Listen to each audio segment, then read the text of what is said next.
एक बहुत बड़ा अपराध है किसी की स्त्री का हरण करना, किसी की घरवाली को अपनी पत्नी बनाना। ये पाप नहीं, पाप का बाप है। पुरखे बड़े मोटे मोटे आंसुओं से रोते हैं। परमात्मा कृपा करे ये दोष किसी के जीवन में ना आवे। ना तो कोई स्त्री पराये पुरुष के साथ में जुड़े और ना कोई पुरुष पराई स्त्रियों के साथ जुड़े। लाखों लाखों गायों का गोदान किया होगा तो भी पुण्य छीड़ हो जाएंगे, इतना बड़ा पाप है। और महाराज परीक्षित ने तो कलयुग दिया है 4 जगह, उसमें एक ये भी तो स्थान है। यदि किसी से ऐसा अपराध जान अनजान में जैसे भी हो गया है तो उस स्त्री पुरुष को इस पाप से प्रायश्चित करने के लिए श्रीमद् देवी भागवत की कथा जरूर सुननी चाहिए। ये वर्णन किया गया है। देखा परस्वदारा हरडोप्त लुब्धा ये वही नरा कलम सभार भाजा गोदेवता ब्राह्मण भक्तिहीना नवः यज्ञेन भवन्ति शुद्धा।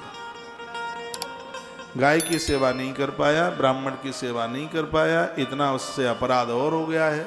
स्त्री पुरुष कोई भी हैं तो उनके लिए कहा गया नवः यज्ञेन भवन्ति शुद्धा। 9 दिन की देवी भागवत सुन करके वो शुद्ध हो जाएगी, वह पवित्र। देखो मैं तो श्लोक बोल के व्याख्या कर रहा हूं, यदि गलत है तो मेरी बात काट के बताए कोई।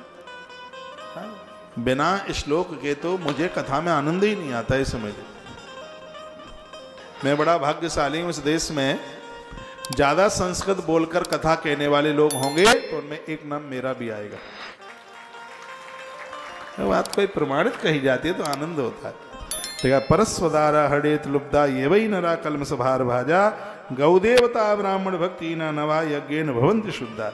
जो मनुष्य दूसरों का धन, दूसरों की पराई स्त्रियां, उनके लिए लालायित रहे, उनके साथ गलत संबंध बनाए, पाप के बोझ से दबे हुए गौ ब्राह्मण देवताओं की भक्ति से रहित लोग भी यदि श्रीमद् देवी भागवत की कथा 9 दिन नियम से सुन लेते हैं, धरती पर सोकर एक बार फलियार लेके, कभी कभी तो फलियार वाले दिन लोग ज्यादा खा जाते हैं, इतना खाते पूछो ही ना।